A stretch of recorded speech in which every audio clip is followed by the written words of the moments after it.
¿Qué tal? ¿Cómo están amigos y amigas de esta comunidad? Diez minutos de análisis. Hoy por la mañana, en la conferencia de Palacio Nacional, la presidenta Claudia Sheinbaum, al tocar el tema de este rancho, de este campo de reclutamiento en Jalisco,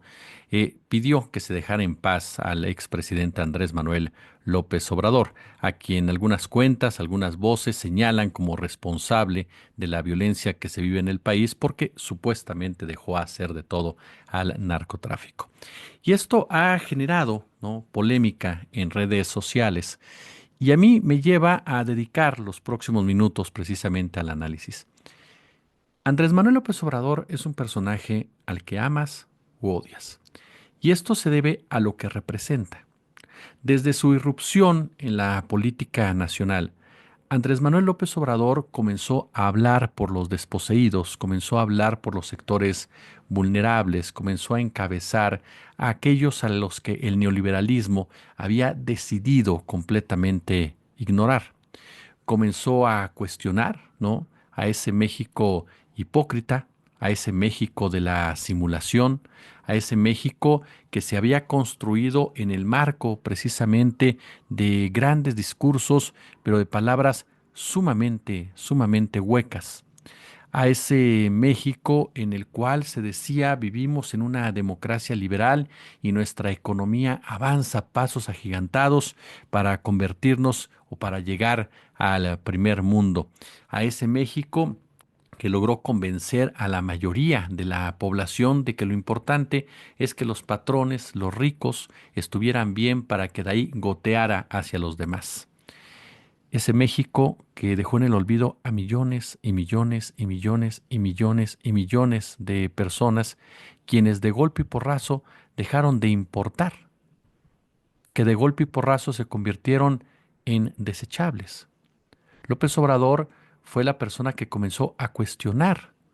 a esos intelectuales, a esos académicos, a esas instituciones llenas de hipocresía,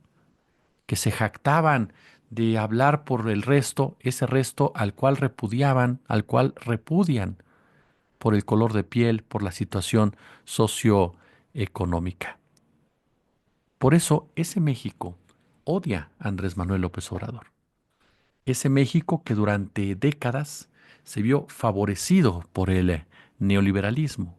Ese México que se negó a que Andrés Manuel López Obrador alcanzara la presidencia de la República en el 2006 y cometió un fraude artero, cínico, que generó mucha de la catástrofe que hoy por hoy estamos padeciendo como país. Por supuesto que los integrantes de ese México sienten o piensan que Andrés Manuel López Obrador es un peligro para ellos, que Andrés Manuel López Obrador ha destruido todo lo que ellos construyeron a lo largo de tanto tiempo. Vemos, por ejemplo, declaraciones insensatas, ridículas, de personajes que tienen una preparación académica y una expertise incluso en la materia que abordan, como las de Denise Dresser, cuando se atreve a hablarnos de que nos volvimos a poner las cadenas. Durante la última elección fue muy notorio esa disociación que existe entre ese México que odia a Andrés Manuel López Obrador, que le tiene fobia a lo que representa Andrés Manuel López Obrador y el resto del país. Una disociación que llevó a una derrota clara, contundente, humillante para aquellos y aquellas que siguen hoy por hoy con esa cantaleta que lejos de garantizarles algún tipo de victoria, algún tipo de avance, solamente los hunde cada día más en la irrelevancia, pero sobre todo los enfrenta contra la mayoría. Porque ese es el fondo de lo que no entienden los amlofóbicos o los pejefóbicos, como los diagnosticó mi querido Hernán Gómez, que al cuestionar lo que representa Andrés Manuel, que al cuestionar lo que representa Claudia Sheinbaum, no están agrediendo a Andrés Manuel o no están agrediendo a Claudia Sheinbaum, están agrediendo al pueblo de México. Y por eso el pueblo de México los repele, por eso el pueblo de México los repudia. Es increíble ver, incluso se lo digo, a personas que uno pensaba sensatas, que cuando se habla de Andrés Manuel López Obrador, pierden completamente los parámetros de lo racional y hacen caso incluso a especulaciones verdaderamente, pero verdaderamente insensatas, irresponsables. Genera tanto coraje el político tabasqueño que estas personas no pueden salir de ese marasmo de furia y le inventan absolutamente de todo. Hay un muy buen libro de mi querido Héctor Alejandro Quintanar, en donde él describe precisamente cada uno de los señalamientos durante todos estos años que se han hecho a Andrés Manuel. Lo hace con mucho humor, pero con mucha profundidad y en donde nos recuerda desde las acusaciones de que estaba siendo apoyado por Rusia, hasta que había matado no sé cuánta gente, hasta que se había robado creo que la Navidad, en fin, cosas que de verdad ya salen completamente de la lógica. Y es muy triste, se lo digo en serio, es muy triste porque cuando tú hables Internet, cuando tú hables Twitter, incluso en este momento que la presidenta dice esa frase, te topas con un caudal de tonterías que ojalá fueran críticas buenas. ¿A qué me refiero críticas buenas? Sustentadas, argumentadas. Porque sin duda hay cosas que cuestionar, que debatir del gobierno de Andrés Manuel López Obrador, y esa crítica en realidad ha partido de la propia izquierda como tal. Los que están fuera del círculo de la izquierda se han convertido en verdaderos bufones, se han convertido en verdaderos golpistas hacia la figura del político tabasqueño. ¿Por qué razón? Porque sienten que algo les quitó, en pocas palabras, porque ellos se sentían dueños precisamente de México,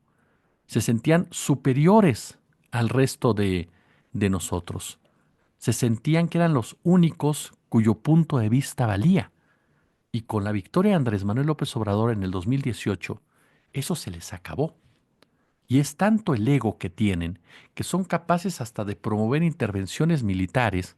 con tal de recuperar lo que dicen se les arrebató de mala gana, de mala fe, de manera ilegal. Vean ustedes el argumento de la oposición cuando hace referencia a la mayoría de Morena en la Cámara de Diputados. Siguen sin aceptar que fueron sus propias reglas con las que perdieron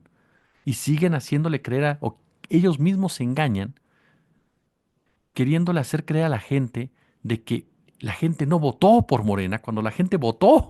por, por Morena,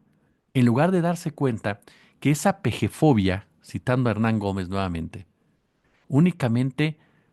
los evidencia como seres irracionales,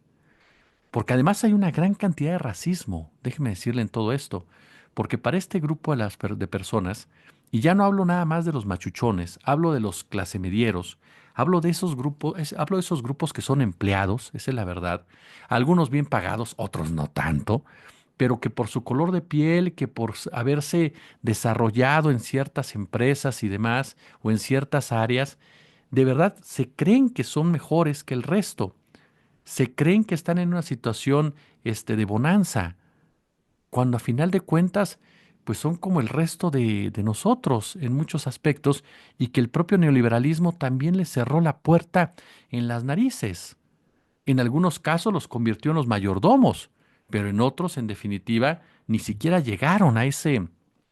puesto, se dedican a lavar los coches, literalmente los verdaderos beneficiados de ese sistema político económico. Bueno, de ahí parten muchas de las críticas racistas a Andrés Manuel, que si es inculto, que si habla mal, que si no pronuncia las S, que si sí pronuncia las S, que si camina raro, que si es moreno, ¿no? El acento sureño, por ejemplo, les pega durísimo ese acento tabasqueño, les pega durísimo que un hombre moreno que no estudió en universidades extranjeras haya derrotado a su falsa democracia, haya derrotado precisamente a su falso gobierno. Al final de cuentas, las élites siempre han creído que el gobierno les toca a ellos y no pueden aceptar de una u otra forma que alguien de procedencia social humilde haya llegado al poder, y menos por lo que representa esa persona. Es cierto, ojalá dejaran en paz a Andrés Manuel López Obrador, pero no por el bien de él, no por el bien de la doctora Claudia Sheinbaum, sino por el bien de ustedes mismos, para que realmente se convirtieran en una oposición pensante, en una oposición crítica, en una oposición para debatir, en una oposición para argumentar, en una oposición que enriqueciera el escenario nacional y las posibilidades de una alternancia entre la población. Hoy lo único que parecen son personas loquitas, diría Poncho Gutiérrez, loquitos, ¿no? Que andan por ahí deambulando en las redes sociales y en diferentes calles, gritando, gritando consignas en contra de un hombre que ya se fue del escenario público y nacional, de un hombre al que jamás podrán manchar su legado, porque a final de cuentas, los que están muy, pero muy, pero muy abajo de cualquier posibilidad son estas personas, porque estas personas lo que representan es lo peor que ha tenido México en muchísimos años. Un México totalmente de la simulación, un México que agredió, un México que criminalizó, un México que violentó, un México que fue capaz incluso de declararle una guerra a los más vulnerables. Pulgares arriba, si les gustó el video, 10 minutos de análisis, déjenos sus comentarios, sus puntos de vista y como siempre un gusto, como siempre un placer, super chat y super gracias.